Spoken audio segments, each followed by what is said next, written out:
uri mwiza, uri mwiza, uri mwiza, mana urahebuje. Nitwa Bonaventure Nick, ndi umuririmbyi w'indirimbo za gospel. Ndabaramukije bakunzi ba K90 TV. Kuri micro ni Diane Vyuka Dusenge nkuko mubimenyereye, hanyuma twama tubazana ibintu biryoshe nkuko mubimenyereye. Hama no musi kumwe n'umutumire, reka abidondore. Namahoro. Ego namahoro. Nitwa Bonaventure Nick, ndi umuririmbyi w'indirimbo za gospel. Ego hanyuma nishimiye gushika muri studio ya K19. Yeah. Hanyuma Bonaventure Nick, mbega niko witwa canke sindi? Si iryo ryonyene, nitwa Niyomwungere Nick Bonaventure. Ego. Mwavyumvise Niyomwungere Nick Bonaventure, akaba ari umuririmbyi arimba gospel. Ego mbega Bonaventure sindi watanguye kuririmba ryari? Imbere yuko nishobora kuri ico kibazo novuga yuko ndasengera kuri GGC, hanyuma nkaba nkora no kuri television Heritage, hanyuma natanguye kuririmba kera, ariko indirimbo ya mbere nayijanye muri studio muri 2018. Ego. Mbega ico gihe novuga hari ama barrière canke ibintu vyakubuza gusohora indirimbo? Ego, urabona yuko uburyo ahanini navuga yuko iba ari nk'intambamyi mu ntango umuntu agitangura, surtout ko nari nkiri umunyeshure, urumva vyari bigoye kuronka ingene umuntu ashobora kuja kuri studio akareba n'ibindi byose biba bikenewe kugira indirimbo iboneke. Ego. Hanyuma mu nyuma byagenze gute kugira ngo usohore iyo ndirimbo? Uburyo wahavuye uburonka? Ego, uburyo bwavuye boneka burya kiba ari ikibazo c'umwanya. Iyo umuntu yihaye akanya, usanga uburyo bwabonetse. Ego. Hanyuma watubwiye yuko ukora muri Heritage, birakorohera uri umuririmbyi ukaba n'umuntu umumenyesha makuru, umuririmbyi ukaba n'umumenyesha makuru, biba byoroshe ndavuga uri promoting ukuntu sindi? Benshi nivyo bibaza yuko umuntu aca aprofita akigira promotion, ariko sivyo. Sivyo kubera yuko abantu ntiwoguma ubereka indirimbo imwe.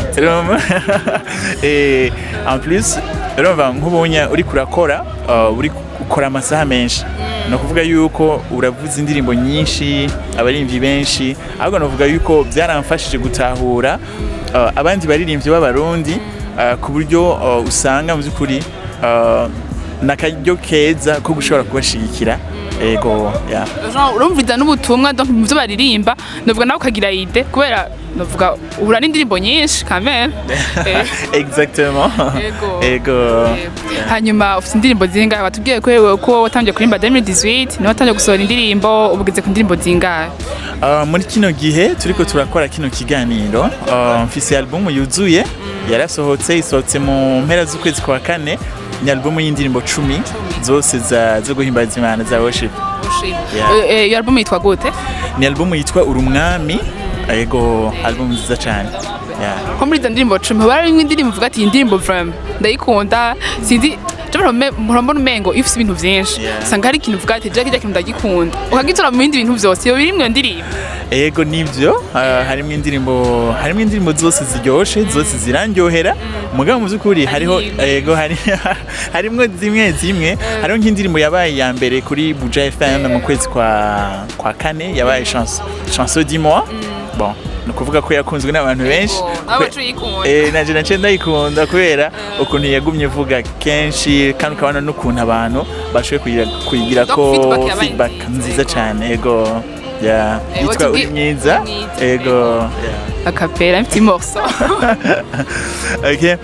Uri mwiza, uri mwiza, uri mwiza, mana urahebuje.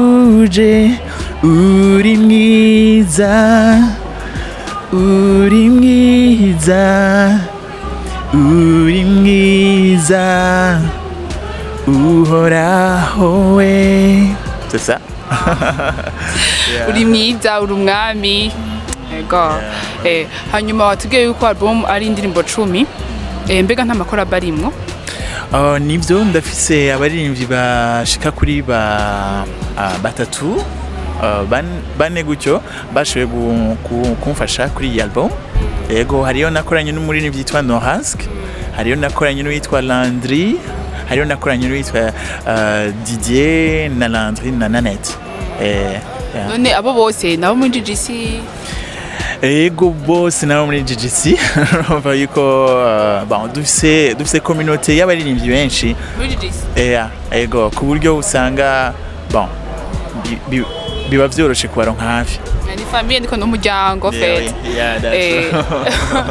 nibo navuga biba vyoroshe no kuronka ariko bose GGC kubera iki navuga yuko urumva yari album ya mbere yo mu ntango nibaze yuko amaproje akurikira nzoshobora gukora n'abandi baririmbyi bo mu mihinga itandukanye ego tubwira abantu bakora iyo album nayikoreye mu mastudio 3 nayikoreye 2018 nakoreye muri RPS hanyuma 2019 ndakora muri kwa GN muri ego hanyuma indirimbo 8 za nyuma nazikoreye muri studio iri muri Mission Suédoise hanyuma benshi turamenyera iyo habaye lancement album atubwiye ko ari le 21 avril le 23 plutôt ego benshi usanga kenshi album iherekezwa n'ama concert haba ngaho i Bujumbura canke mu ntara hagati mbega wewe ufise iyo projet bimeze gute ego ndiko ndategura parce que abantu batari bake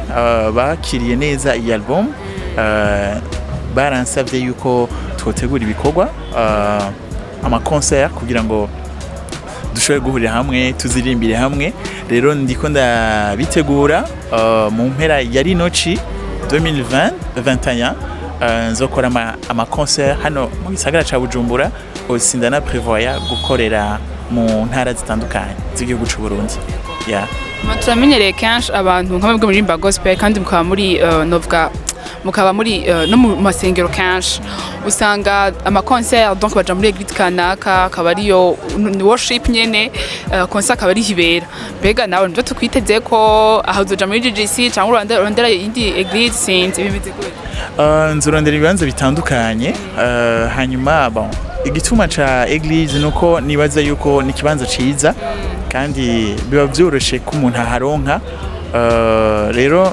nanje nzokorera nivyo ahantu hose hazoneka mugabo priorité urumva ni église ego église hanyuma kenshi abana concert wa witeze quelque chose en retour kandi kenshi mu église nibaza kenshi abari gratuit none nawe zari gratuit ca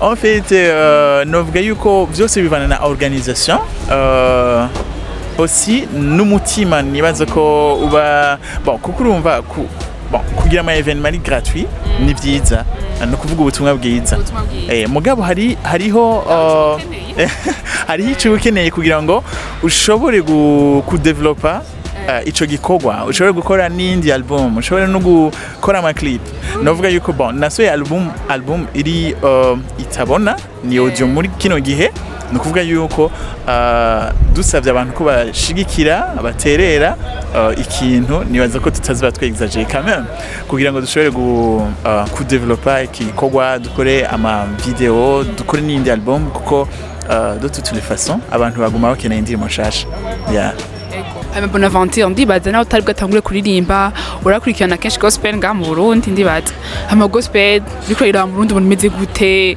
ukaraba mu Rwanda ese kubona gute muri aka karere turimwo Burundi buna gute muri gospel navuga yuko Burundi mu byukuri kuva kera urana ko dufise gospel nziza abaririmbyi beza nibaza ko nikimenyamenya nuko uravye nk'ingene Apollinaire bamwise apôtre bamugize apôtre mu kuhokonesa igikorwa yakoze apana gusa mu Burundi ahubwo mu karere urana mu byukuri ko gospel mu Burundi yatanguye imeze neza hanyuma barakora novuga mu byukuri ko mugabo hari gihe nibaza ko haraciye mu iminsi gospel itariko yo mu Burundi itariko iratera imbere. Ivyo vyarabaye n'ukuri, nibaza ko vyabaye kubera yuko bajya ba Apollinaire bari bafite ibindi bikorwa bariko barakora, ugasanga aba Dudu, ba Fortran, ba Fabrice bariko barimuka baja kwinstara ahandi no gutangura gushasha. Iyo periode yaraciyeho, muga urabona yuko muri kino gihe na bene bagarutse bariko barakora. Urana nka Fortran ivyo ariko arakora muri francophonie, ukabona yuko mu byukuri Fabrice nawe hari ivyo ariko arakora mu Rwanda, ukabona yuko hariho n'iyindi generation y'abandi baririmbyi bakiri batonya bagitangura na bene bariko barakora cyane. Rero no ushobora kuvuga mu byukuri yuko gospel yacu muri kino gihe ifise iyo CV ya kera yuko ari gospel nziza, hanyuma ikagira n'iyindi generation shasha iriko irinjiramwo kandi izananye inguvu. Ndavuga yuko bisa naho ariko gitangura, mugabo urabona yuko kazoza ni kanini cyane. Mugabo ndashaka kwemeza mu byukuri ko haraciye amezi kubera uko kuntu gospel tutariko turakora cyane mu Burundi, aho wasanga mu byukuri abanyarwanda bariko barakora cyane, ugasanga indirimbo zabo ziri présent mu gihugu cy'u Burundi. Urumva, ariko muri kino gihe vraiment murabona yuko hari impinduka ziko ziraza. Ndashaka kuvuga yuko ndi optimiste par rapport iyo turiko turaja gusumba uko bimeze no munsi. That's true. Exactement. Abashaka ndakubaza, hari ikintu tukunze kubona ku barinzi ba gospel kanshi cyane cyane baba bari mu eglise, arangura muri JGC uraririmba Bonaventure ateye imbere cyane, kenshi shava muri JGC ugenda kugira eglise yiwawe. Nibyo biva kurona ndibaza bamaze kuyibona biva kuki. Bon, novuga yuko abaririmbyi bose badafata inzira imwe. Hari abo biba peut-être bivanye n'umuhamagaro uri ku buzima bwabo. Ya kuko bon, burya umuririmbyi nawe Imana ashaka kuba yaramuhamagariye kuja kuba ikindi umuvuga butumwa, bidaciye mu ndirimbo canka kabikoranya, kuko ivyo ni ibintu nibaza kuririmba mu byukuri. Urabona hari n'aba pasteur atangura ari pasteur ugahumva yasohoye indirimbo yabandanije. Bon, novuga ko kuririmba mu byukuri ni ikintu umuntu wese ashobora gukora. Twari dufise na president w'umuririmbyi, first lady w'umuririmbyi. Urabona yuko kuririmba umuntu wese yashobora kubikora. Hanyuma Imana iguhamagare mu kindi gikorwa wowe buri wese mu byukuri kwita uwo muhamagaro, numva yuko ari ikintu cyiza. Tout simplement abaririmbyi bose nshaka kuvuga yuko ntibafise umwe wese en fait agendera muri mu muhamagaro Imana yamuhamagayemo. Abarongo. That's true. No kuvuga yuko ashobora gutangurira muri chorale ari umuririmbyi, hanyuma Imana ikaza kumuhamagara no kuja gutangura ishengero. Navyo biba bikenewe. Muri kuraranga mu Burundi tafisa abarinzi ba gospel benshi, ba Fabrice, ba Dudu. Wewe nka Bonaventure basi novuga nko mu idol wawe wabona ukavuga ati ndashaka kubera nkaho cenka namurenga ubona rinde. Bon, twese duhurira kuri Apollinaire. Navuga ko niwe muntu wa mbere twatanguye kumva, niwe muntu wa mbere yatanguye kudukundisha gospel. Usanga tumukunda, usanga dushaka twese tumwibonamwo, twifuza kumera nka ego. Apollinaire ngaha mu wundi. Hanyuma turafise n'abandi umuntu yigirako, ariko simvuze yuko ari Apollinaire gusa, kuko burya kugira ngo umuntu ashobore kuba uwo ari we yiga vyinshi, yigira ku bantu benshi. Novuga mu byukuri yuko abantu bose bari muri gospel batangwa imbere yanje, bose barafise ikintu banyigisha. Hanyuma no mu Rwanda barahari abatangwa imbere yanje, nabene barafise ivyo banyigisha. Abitwa ba Richard, abitwa ba Alexis Dusabe, abitwa ba Aime. Mu byukuri usanga umuntu agenda aregeranya utuntu twinshi kuri bo, ego ugasanga umwe wese vraiment afise contribution azana mu buzima bwiwe. Nka collabo y'indoto upfu ati je vraiment nkoranye n'umuntu sinzi. Bon, mu byukuri mbona yuko nzokorana n'uwo ari we wese. Nzokorana n'uwo ari we wese pourvu que tuba turiko dukora muri mu ntumbero imwe. Navuga mu ntumbero imwe, guhimbaza Imana. No kuvuga yuko bon, novuga ko bose mu byukuri bon, mu gihe indirimbo ishoboye gusohoka igafasha urumva iyo ndayita collabo y'indoto Yego. sinkonta ku izina ry'umuntu Ukonta ku muntu Yeah, ahubwo sinkunda- ubutumwa baburimo that's true Ese yeah ubuhindura bangahe yeah c'est ça nivyo ego Inyishu nziza cane murakoze Yego. yeah none ni reka tugushimire sinzi ko hari akantu wumva ugiye utavuze yego nashaka nshimire cyane K90 kuno mwanya mwampaye wo gushobora kuvuga kubwira abantu yuko hari album nshasha baje kuyiraba kuri YouTube sinabifuza ama CD barashaka kuri YouTube kubona ama contact bashaka gukontakta hanyuma bakayironka hanyuma babandanye badushigikira abakunzi ba K90 bashigikira ibikorwa byacu turiko turakora mu byukuri muri kino gihe turakeneye support nk'indirimbo vraiment ni byiza yuko isohotse urabona mu Rwanda ikintu nibaza ko bariko baraturusha urasanga nk'indirimbo mu byukuri indirimbo isanzwe ariko yasohotse hanyuma ikagira abantu benshi bashoboye kuja kuyiraba nibaze yuko ivyo turabikeneye hano mu Burundi urabona yuko ashigikiwe voilà c'est ça rero abakunzi ba K90 badushigikire bakunda ibikorwa byacu babipartage aussi n'ibiganiro bya K90 twese dufatana amaboko yego murakoze turabashimiye rero abakunzi ba K90 TV mwabyumvise Nick yatubwiye byinshi kubijanye n'umuziki wiwe imigambi we muri kazoza twahezagiwe cyane ego mbwo ndagusavye turangirize gato kuri ya ndirimbo uri mwiza yes uri mwiza uri mwiza uri mwiza manura hebuje uri mwiza uri mwiza uri mwiza uhoraho we yes umwami wacu ni mwiza turamushimiye rero Bonaventure Nick twakoranye neza ngira ntitwasubira kugutumira kandi uzoza cyane gose mwakoze cyane murakoze ego murakoze cyane rero kuri mikoro ya Diane Dusenge nyuma ya kamera ni David ciao naho utaha